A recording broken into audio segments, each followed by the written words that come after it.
যার পীর নেই তার পীর শয়তান। তাহলে কি পীর ধরতেই হবে? পীর ধরা কি ফরজ? যার পীর নেই তার পীর শয়তান, এই কথাটা আদি ও অকৃত্রিম শয়তান ইবলিস বানাইছে। এটা কোরআনেও নেই, হাদিসেও নেই, এটা শয়তানের কথা। কথা বুঝতে পেরেছেন? 2 নম্বর হলো, যার পীর নেই তার পীর শয়তান হতে পারে। আমার তো পীর আছে, মুহাম্মদ রাসূলুল্লাহ সাল্লাল্লাহু আলাইহি ওয়াসাল্লাম। কাজে আমার তো আর কোনো পীর আপাতত দরকার নেই। সাহেব সোহবত নিতে পারি, কোনো পীরের বায়াত হয়েছেন আপনি সাহেব হিসেবে, এটা ভিন্ন কথা, আমি নাজেজ বলছি না, যদি ভালো আমলওয়ালা পীর হন। তবে পীর না ধরলে দোষ হবে বা পীর ধরা ফরজ, এটা কোনো পীর বলেননি। মুজাদ্দিদ আল ফিসানি তার মাকতুবাতে, সৈয়দ আহমদ বিরলবি সিরাতে মুস্তাকিমে, শাহুল্লাহ মুহাদ্দিস দেহলবি আল কাউলুল জামিলে সবাই পীর ধরাকে মুস্তাহাব বলেছেন, অর্থাৎ নেককার লোকের সহবত নেওয়া মুস্তাহাব। কোন নবী কাউরে হেদায়েত দিতে পারে? কোন ওলি, কোন শহীদ, কোন সালেহ, কোন বুজুর্গ? হেদায়েত দেওয়ার মালিক একজন, চিল্লায় বলতে হবে তিনি কে? ইন্নাকা লা তাহদি মান আহবাবতা ওয়ালাকিন্নাল্লাহা ইয়াহদি মান ইয়াশা। নবী ভাই, আপনি চাইলেই কাউকে হেদায়েত দিতে পারবেন না। হেদায়েত দেওয়ার মালিক কে? এই পৃথিবীতে অনেক বাবা ছিল নবী, ছেলের হেদায়েত হয় নাই, আছে না? আছে না? অনেক ছেলে ছিল নবী, বাবার হেদায়েত হয় নাই, আছে না? অনেক স্বামী ছিল নবী, স্ত্রীর হেদায়েত হয় নাই, আছে না? নেই? তার মানে কেউ কাউরে হেদায়েত দিতে পারে না। হেদায়েত দেওয়ার মালিক একজন, চিল্লায় বলতে হবে তিনি কে? আল্লাহকে পেতে হলে নাকি একজন পীর ধরতে হয়, এটা ইসলাম শরীয়তে কি বলে? পীরকে ধরতে হবে এরকম কোনো কথা ইসলামে নাই যে পীর ধরা ছাড়া আল্লাহকে পাওয়া যাবে না। আল্লাহকে পেতে হলে আল্লাহ কেন বলছেন ওয়াবতাগু ইলাইহিল ওয়াসিলা? ওয়াসিলা ধরো। ওয়াসিলা মানে হলো নেকামল করা, কোরআন হাদিস অনুযায়ী চলা, আল্লাহর নির্দেশ অনুযায়ী চলা, এগুলোর মাধ্যমে আল্লাহর নিকট অর্জন করা যাবে। ওসিলা এই ব্যাখ্যাই মুফাসসিররা করেছেন। অতএব কোনো পীর ধরতে হবে না, আল্লাহকে পাওয়া যাবে না, এমন কোনো কথা সঠিক না, ভুল কথা এগুলো। ওলামাদের অনুসরণ করবেন, সে ভিন্ন কথা। যার পীর নাই তার পীর হলো শয়তান। আর শয়তান কি? শয়তান হচ্ছে আপন প্রবৃত্তি, আমার নিজের ইচ্ছাটাই শয়তান। আর আদমকে, ইনসানকে, ইমানদারকে যে রবের ইচ্ছায় চলে সে হলো ইমানদার। মুমিনকে যে রবের ইচ্ছায় চলে, রব যা কইছে সেই ইচ্ছায় চলে, সে হলো মুমিন। এই বিষয়গুলো আমাদের বুঝতে হবে। আমরা তো অহংকারেই ধ্বংস হয়ে গেল, আর আমরা লেবাসকে ইসলাম মনে করব।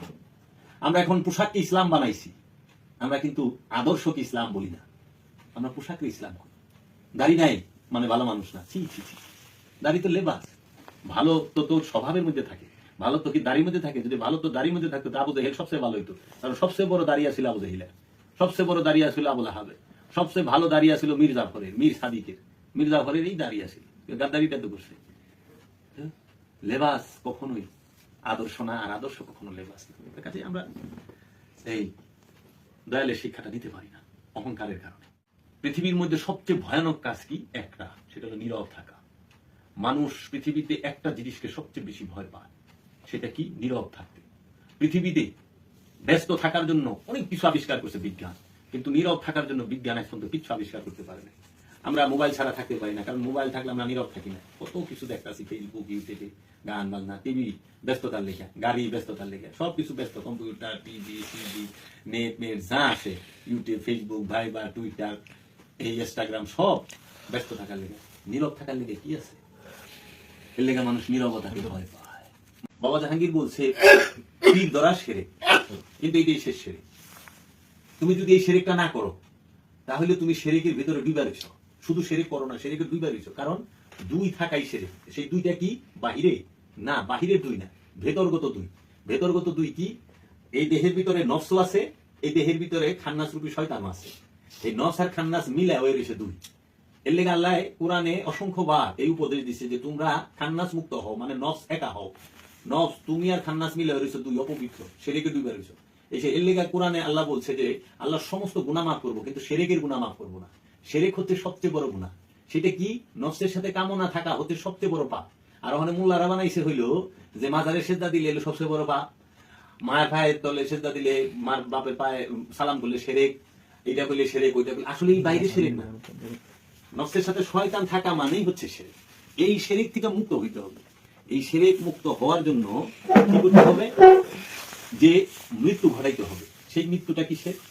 এই জন্য মুজাদ্দিদ আল ফিসানি তার মাতাউল উলুম কিতাবের ৮৬ পৃষ্ঠায় বলছে পীরে তাস্ত আউয়াল মাবুদ তাস্ত।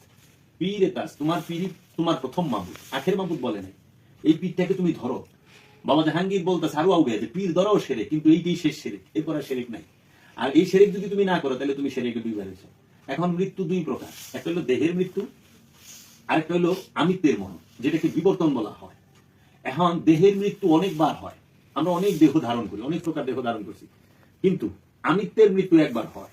এর জন্য আল্লাহ কোরআনে বলছে কুল্লু নাফসুন যায়িকাতুল মউত, প্রত্যেক নফস একবার মৃত্যুর স্বাদ গ্রহণ করবে। নফস মৃত্যুর স্বাদ গ্রহণ করবো কয়বার? একবার। আর দেহ মৃত্যুর স্বাদ গ্রহণ করবো কতবার? অগণিতবার। কারণ এই নফস অগণিতবার দেহ ধারণ করছে, কিন্তু এই নফসের সাথে অগণিতবার শয়তান মিশে নাই, একবার মিশছে, একবারই শয়তানের আমিতের মরণ হয়েছে, মুসলমান হয়েছে। এর জন্য মহানবী বলছে যে মানারাফা নফসাহু ফাকাদ আরাফা রাব্বাহু, যে নিজের নফসকে চিনছে সে আল্লাহকে চিনছে। আবার ইব্রাহিম নবী বলছে যে তোমরা মুসলমান না হইয়া মারা যায় না। এই মুসলমানটা কিসের? সেটা হলো আমিত্ব ত্যাগের মুসলমান। এর জন্য আমরা এই যে সাধনায় যে যাইতেছি, আমি যে গোর চিল্লা, যে কবরের ভিতরে ঢুইকা যে জিকির আছে, যে সাধনা, ধ্যান, মুরাকাবা, মুশাহেদা, দায়মি সালাত, এই দায়মি সালাত করার একটাই উদ্দেশ্য, সেটা হলো আমার নফস থেকে, আমার নফসের সাথে যে খান্নাস রূপী শয়তান মিশে আছে তাকে নয় মুসলমান কইরা ফেলানো, আর নইলে তাকে তাড়িয়ে দেওয়া। যে মুসলমান কইরা ফেলায় মানে আত্মসমর্পণ করা, স্যালেন্ডার করা, সে হয় সালেকিন।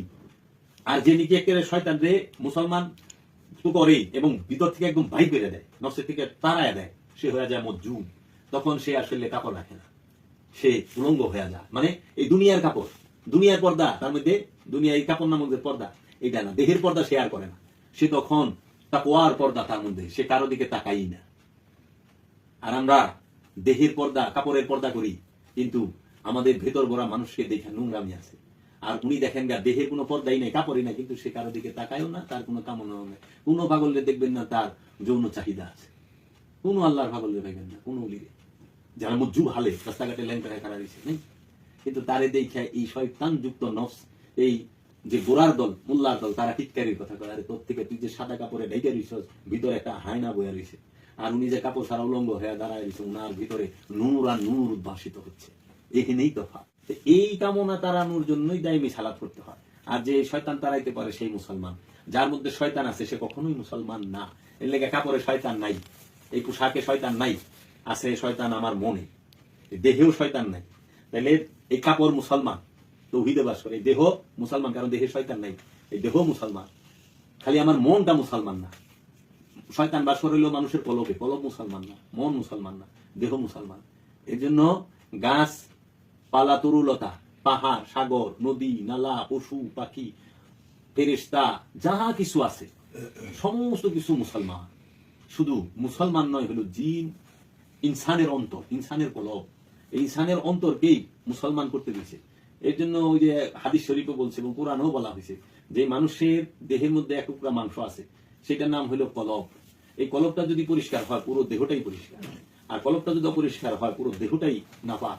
এই জন্য আপনি জানা তো পাক, কলব কি পাক? জিজ্ঞান না যে মৌলবী এত বড়াই করতেছে আরবি মুখস্থ করে, আরবি জানা পণ্ডিতেরা, সে আরবি জানে, সে কোরআনকে জানে না। কোরআন তো নূর, আপনি আরবি ভাষা পড়তে জানেন, আপনি কোরআন জানেন, কারণ কোরআন পড়া যায় না, কোরআন পড়ার বিষয় না, একরা কোরআন না, কোরআন পড়ার বিষয় না, কোরআন হচ্ছে স্পর্শ করার বিষয়। ওই যে বলছে লা ইয়ামাসসাহু ইল্লাল মুতাহহারুন, কেউই স্পর্শ করতে পারে না এই কোরআনকে পবিত্র ব্যতীত। কোরআন হচ্ছে হওয়ার বিষয়, কোরআন পাঠ করার বিষয়, পড়ার বিষয় না, নামাজ পড়ার বিষয় না, সালাত পড়ার বিষয়, সালাত হলো কায়েম করার বিষয়, প্রতিষ্ঠা করার বিষয়, ওইটাকে স্থাপন করার বিষয়। তো এর জন্য আপনি সাদা পাঞ্জাবি, সাদা পায়জামা, কিংবা গেরু পাঞ্জাবি, গেরু পায়জামা, এইটি দিয়ে আপনার ওটি পবিত্র, কিন্তু আপনার কলব কইলে পবিত্র না। এর লেগে আল্লাহ কইছে পবিত্র অন্তঃকরণে আমারে ডাকো। আল্লাহ কয় না পবিত্র কাপড় কিনতে আমারে ডাকো, পবিত্র পাঞ্জাবি কিনতে আল্লাহরে ডাকবার কেন? আল্লাহ কইছে পবিত্র অন্তর লইয়া, কলব লইয়া আমারে ডাকো, আমি ডাকের জবাব দেবো। আল্লাহ যদি কইতো যে পবিত্র পাঞ্জাবি আর ফাগরি কিনতে আমারে ডাকো, তাহলে সবচেয়ে বেশি ডাক শুনতো আমাকে মুসলমান মৌলবী আল্লাহ না। এই যে রহস্য, এইগুলা সমাজের সাধারণ মানুষগুলোকে বুঝতে দেয় না, তারা ওলি আল্লাহর বিরুদ্ধে অপপ্রচার করে। আর বাবা জাহাঙ্গীর এত সূক্ষ্ম দর্শন বলছে যে সেটা কি, সেই দর্শনটা হইল বাবা জাহাঙ্গীরের যে নফস সে পবিত্র। কথাটা কি কইছে বাবা, যে নফস সে পবিত্র, সে কখনো অপবিত্র না। তোমার এই দেহ সেটাও পবিত্র, তৌহিদে বাস করে। শুধু অপবিত্র হইল খান্নাস, শয়তান। এই শয়তান নফসের লগে মিলা থাকলেই নফসটা অপবিত্র হয়ে যায়, কিন্তু নফস সৃষ্টিগত ভাবেই পবিত্র, সে নূর, নূর তো পবিত্র। এখন এই নফসের মধ্যে যে শয়তান আছে বোঝাই যায় না। যেরকম দুধের মধ্যে যে মাখন লুকায় থাকে, ঘি লুকায় থাকে, বোঝা যায়? হাত দিয়ে লাড়লে সারাদিন লাড়েন না, এটার ভিতরে যে ঘি মাখন আছে বোঝা যাবে না। খেরা দিয়া টান দেন, মাখন ভাইসা উঠবে, আর দুধের যে পানিটা সেটা ঘোল হয়ে যাবে, মাথা হয়ে যাবে। তো এই জন্য আমার নফসের মধ্যে যে শয়তান আছে দেখা বোঝার কায়দা নেই। যখন গুরুর ধ্যানে বসবো, পীরের ধ্যানে, তখন সে ভাইসা উঠবো, এই ধ্যান করা পারবি না, কারণ শয়তান আল্লাহ বিরোধী না। তার প্রমাণ সূরা হাসর 16 নম্বর আয়াত, ইন্নী আকিফুল্লাহ রাব্বুল আলামিন, হে আল্লাহ আমি আপনাকে পরিপূর্ণ বিশ্বাস করি এবং ভয় করি। এই কথা আদমেও কোরআনে হয় নাই। আদম সম্পর্কে এই কথা কোরআনে নাই, যে কেউ আজ পর্যন্ত কোরআনে এই আয়াত নাই যে আল্লাহ আমি আপনাকে পরিপূর্ণ ভয় করি এবং বিশ্বাস করি, যেটা শয়তান এই গ্যারান্টি দিচ্ছে। শয়তান হইলেও আদমের বিরোধী, আল্লাহ বিরোধী না। আর শয়তান কখনো আদমকে ধোঁকা দিতে পারে না। শয়তান ধোঁকা দেয় বনি আদমকে, আদমের সন্তানকে। এখন আদমের সন্তানকে মোল্লা কি আমরা সবাই আদমের সন্তান, হিন্দু সবাই আরে না, বনি আদম বলা হয় একজন ওলিয়ে কামেল, সে হলো আদম। প্রত্যেকটা ওলিয়ে কামেলই হচ্ছে একজন আদম। আদম এক ব্যক্তি না, প্রত্যেকটা ওলিয়ে কামেলই আদম। যেরকম পুলিশ, পুলিশ কোন এক ব্যক্তি না, আইজি এটা কোন এক ব্যক্তি না, যখন ওই স্থানে যে যায় সেই আইজি। এসে বহু হইতে পারে, কিন্তু পদবী একটাই। আদম হচ্ছে পরিপূর্ণ মানুষ, কমপ্লিট ম্যান, যে সে আদম। প্রত্যেকটা ওলিয়ে কামেল আদম। আর এই আদম ওলিয়ে কামেলের যে মুরিদান আছে না, শিষ্য যারা, তারা হইল বনি আদম। এর লেগে আল্লাহ কেছে ইয়া বনি আদম লা তা'বুদুশ শাইতান ইন্নাশ শাইতানা লাকুম আদুব্বুম মুবিন। হে আদমের সন্তানেরা, মানে হে রসুলের শিষ্যরা, রসুলের মুরিদেরা, পীরের মুরিদেরা, রসুলের মুরিদেরা, তোমরা কখনো শয়তানের মানে কামনা বাসনার পূজা করো না। বনি আদম রে কইছে, যার পীর নাই হেরে আল্লাহ কই নাই শয়তানের, কারণ নিজেই শয়তানের করেছে। এর লেগে ওরে আল্লাহ কইছে কি লা শাইখুন ইবলিস শাইখ, যার পীর নাই তার পীর হলো শয়তান। আর শয়তান কি? শয়তান হচ্ছে আপন প্রবৃত্তি, আমার নিজের ইচ্ছাটাই শয়তান। আর আদমকে, ইনসানকে, ইমানদারকে যে রবের ইচ্ছায় চলে সে হলো ইমানদার। মুমিনকে যে রবের ইচ্ছায় চলে, রব যা কইছে সেই ইচ্ছায় চলে, সেটা হলো মুমিন। এই বিষয়গুলো আমাদের বুঝতে হবে। আমরা তো অহংকারেই ধ্বংস হয়ে গেল, আর আমরা লেবাসকে ইসলাম মনে করব। আমরা এখন পোশাককে ইসলাম বানাইছি, আমরা কিন্তু আদর্শকে ইসলাম বলি না, আমরা পোশাকের ইসলাম করি। দাড়ি নাই মানে ভালো মানুষ না, ছি ছি ছি। দাড়ি তো লেবাস, ভালো তো তোর স্বভাবের মধ্যে থাকে। ভালো তো কি দাড়ির মধ্যে থাকে? যদি ভালো তো দাড়ির মধ্যে থাকতো, আবু জাহেল সবচেয়ে ভালো হইতো, কারণ সবচেয়ে বড় দাড়িয়া ছিল আবু জাহেলের, সবচেয়ে বড় দাড়িয়া ছিল আবুল আহাবের, সবচেয়ে ভালো দাড়িয়া ছিল মীর জাফরের, মীর সাদিকের। মীর জাফরের এই দাড়িয়া ছিল, গাদ্দারিটা তো করছে। লেবাস কখনোই আদর্শ না, আর আদর্শ কখনো লেবাস না। এটার কাছে আমরা এই দয়ালের শিক্ষাটা নিতে পারি না, অহংকারের কারণে। পৃথিবীর মধ্যে সবচেয়ে ভয়ানক কাজ কি? একটা, সেটা হলো নীরব থাকা। মানুষ পৃথিবীতে একটা জিনিসকে সবচেয়ে বেশি ভয় পায়, সেটা কি? নীরব থাকতে। পৃথিবীতে ব্যস্ত থাকার জন্য অনেক কিছু আবিষ্কার করছে বিজ্ঞান, কিন্তু নীরব থাকার জন্য বিজ্ঞান এখন তো কিছু আবিষ্কার করতে পারে না। আমরা মোবাইল ছাড়া থাকতে পারি না, কারণ মোবাইল থাকলে আমরা নীরব থাকি না। কত কিছু দেখতেছি, ফেসবুক, ইউটিউবে, গান বাজনা, টিভি ব্যস্ততার লেখা, গাড়ি ব্যস্ততার লেখা, সবকিছু ব্যস্ত। কম্পিউটার, টিভি, সিডি, নেট যা আছে, ইউটিউব, ফেসবুক, ভাইবার, টুইটার, এই ইনস্টাগ্রাম, সব ব্যস্ত থাকার লেগে। নীরব থাকার লেগে কি আছে? এর লেগে মানুষ নীরবতাকে ভয় পায়।